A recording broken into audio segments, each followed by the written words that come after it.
Shabbat Shalom. The story of Esther, which we will read Thursday night on the festival of Purim, is a narrative as layered and thought-provoking as it is dramatic and triumphant. For children, Esther is a fairy tale of kings, queens, fools, beauty contests, and the foiled plans of a dastardly villain. For some, the story represents the Bible's proto-feminist voice, with Esther saving her people from within the Persian patriarchy. For others, the tale is a theological meditation on the absence of God's name, prompting readers to consider the line between human agency and divine providence. For still others, Esther is a manual for Jewish survival in exile, diaspora resilience, the fight against anti-Semitism, vulnerability, and self-assertion, a blueprint. There's actually a book title to such an effect, For Such a Time as This, Our Post-October 7th World. Satire, psychological drama, fiction, history, social commentary, as many readings as there are fillings for the Hamantaschen we're going to eat in the days to come. Every interpretation, like a royal diadem refracting light in infinite direction, illuminates. Yet, given its setting in the court of King Ahasuerus, the book of Esther's political dimensions are unavoidable. It's a story of palace intrigue, strategy and survival, proximity to power, Mordecai and Esther outmaneuvering Haman in a game of court politics, a tale that exposes the dangers of despotism, the ripple effects of a mercurial king's impulsive decrees, and the real politic of navigating power within an autocratic system. And if the text of Esther carries a not-so-subtle political subtext, then, like any great work of literature, its central characters embody different approaches to navigating such a world.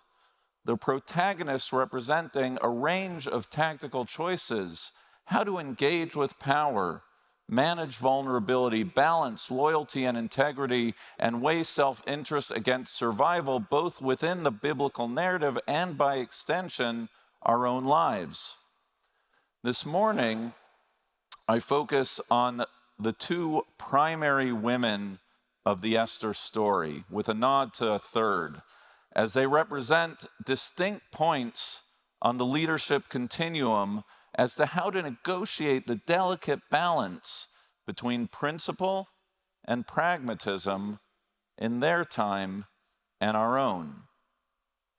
Our first model of leadership comes in the book's first chapter by way of Queen Vashti, Esther's royal predecessor. The king provides a feast for all his ministers and courtiers, extravagant in its wealth, wine, and wantonness. Vashti is summoned to present herself wearing her royal diadem. The reasons for Vashti's refusal are never made explicit. We can only deduce that her heroism was born of unflinching adherence to principle, something so noxious about Ahasuerus' summons that acceding to it would either compromise her moral core or be seen as legitimizing a debased court. Vashti's principled stand comes at a steep price. She keeps her integrity, but loses her crown and perhaps even her own life, exiting the stage and story to be remembered only by future generations. As the great women suffragist Elizabeth Cady Stanton would write, rising to the heights of self-consciousness and self-respect, Vashti takes her soul into her own keeping, and though her position as wife and queen are jeopardized, she is true to her divine aspirations in her nature. Our second leadership model is, of course, Queen Esther. If Vashti's exit from the royal court came through her refusal to reveal, Esther's entrance comes through her willingness to conceal. In fact, her very name, Esther, derives from the Hebrew root meaning to hide. She suppresses her Jewish identity in order to gain access to the royal court. Ancient and modern commentaries alike wrestle with Esther's moral compromises, hiding her Jewishness, marrying a non-Jewish king, complying with the very patriarchy that Vashti defied. Whatever her gains, the reader cannot ignore how much she compromised in the process. We have our qualms, but in retrospect, thank goodness Esther did what she did. Are we not all relieved that she remained in the king's harem? After all, when the hammer of Haman's evil designs was about to fall, it was Esther's proximity to power that enabled her to defend the people. The point is not merely that Esther saved the Jews. The point is that Esther was only able to save the Jews because she was stationed in the royal court. Contrary to Vashti, Esther's heroism came by way of her willingness to function in a deeply imperfect context, to compromise and be complicit in the system so that when it mattered most, she could assert her power for noble purpose. Vashti and Esther, two exemplary heroines for women, for men, for all of us. Two leadership ideals very different, if not diametrically opposed in approach, each one worthy of study, remembrance, and emulation. If measured by how we dress our daughters on Purim, Esther clearly has the edge. By the metric of recent feminist literature, Vashti's stock is on the rise, getting the nod for her bold refusal and principled stance. And yet Vashti's story is a one-chapter story. She exits the stage, the news cycle moves on. Vashti's refusal remembered more as a statement of conscience than anything else. Nor, for that matter, are Esther's choices straightforward. The leveraging of her sexuality, the compromises she makes, for all of Esther's heroism, her choices of bedfellows are literally and figuratively problematic. Esther's legacy, deservedly celebrated, is not without its complications. And when it comes to applying these paradigms of leadership to our own lives, the complexities remain just as daunting. We too live in a time that defies simple truths and clean and clear alliances. We too wrestle with how best to deploy our limited but valuable political and personal capital. Whatever our ideological leanings may be, I would venture that many of us feel caught betwixt and between our political homes, aligned at some issues, at odds on others. The Vashti-Esther dilemma speaks directly to us. Is this a time to compromise or to stand firm, to think short-term or long-term? Setting aside our internal debates over what may be in the best interests of the Jewish people, how do we balance that self-interest with our other values? To put it plainly, if the return of the hostages and the security of Israel and the Jewish people is our paramount concern, then what becomes of the 100 other issues that also matter to us? Shall the rest of our value system be compromised? And if so, at what point have we betrayed the core of our being or enabled or appear to have enabled people in positions that contradict our deeply held principles? I often return to the philosopher Avishai Margalit's colorful framing of this question. Is it a cockroach in the soup or a fly in the ointment? A cockroach spoils the entire soup. A fly in the ointment, though distasteful, only partially taints it. Vashti refused to sip the soup. Esther applied the ointment. Where do we stand? What will we do? This dilemma, like all such dilemmas, is not an easy one to resolve. There are those in this community with whom I have spoken who, Vashti-like, will not engage with the past administration or the present one for fear that in doing so their presence will be or perceived to be as legitimizing that leadership. We cannot, as Audre Lorde wrote, dismantle the master's house with the master's tools. Genuine change can only come by way of asserting one's conscience, not merely tweaking existing power structures. Be careful, as the saying goes, when shaking hands with the devil. You may legitimize his power. The stance is a principled one, even heroic, the refusal to compromise and the critique of those who would deign to do so.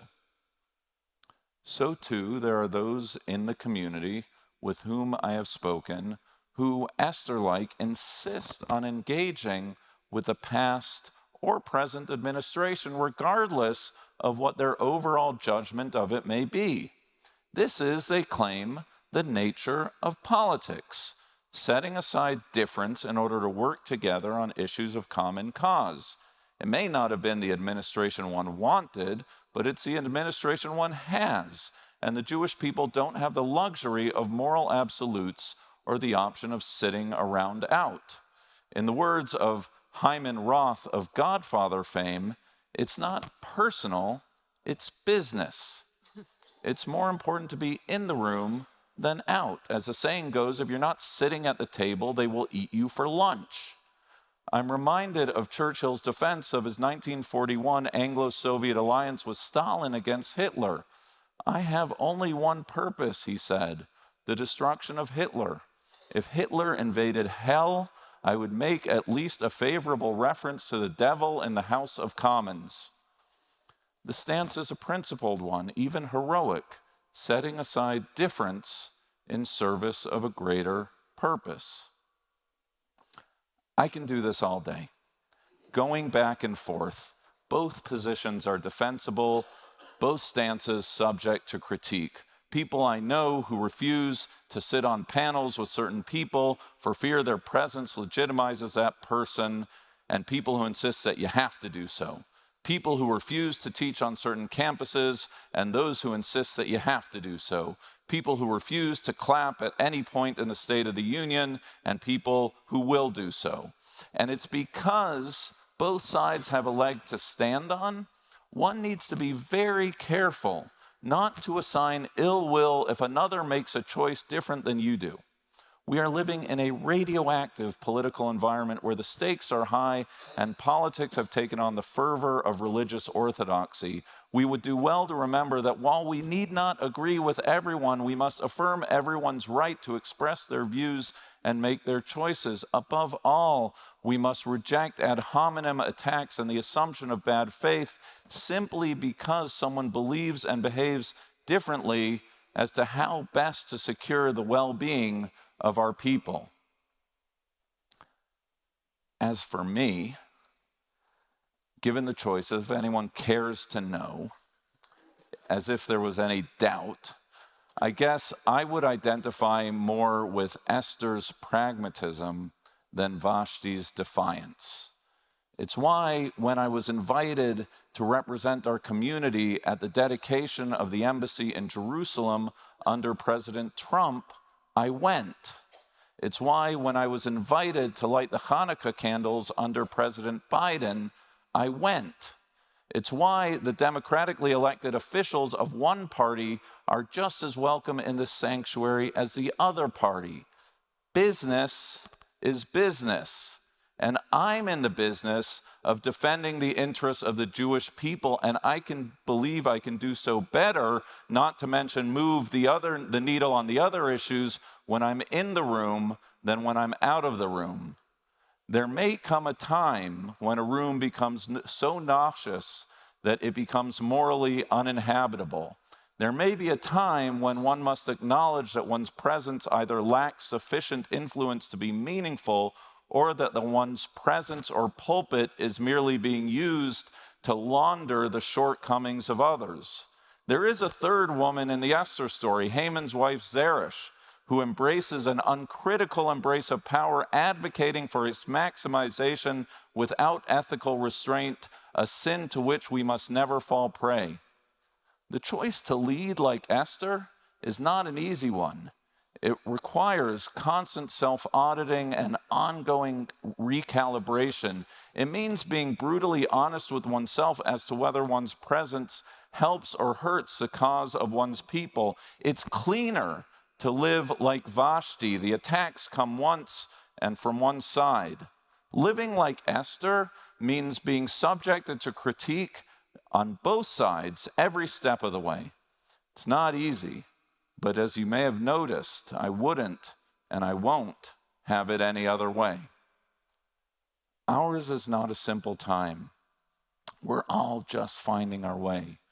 For lack of easy answers, we take comfort in the knowledge that we're not the first to be so tested.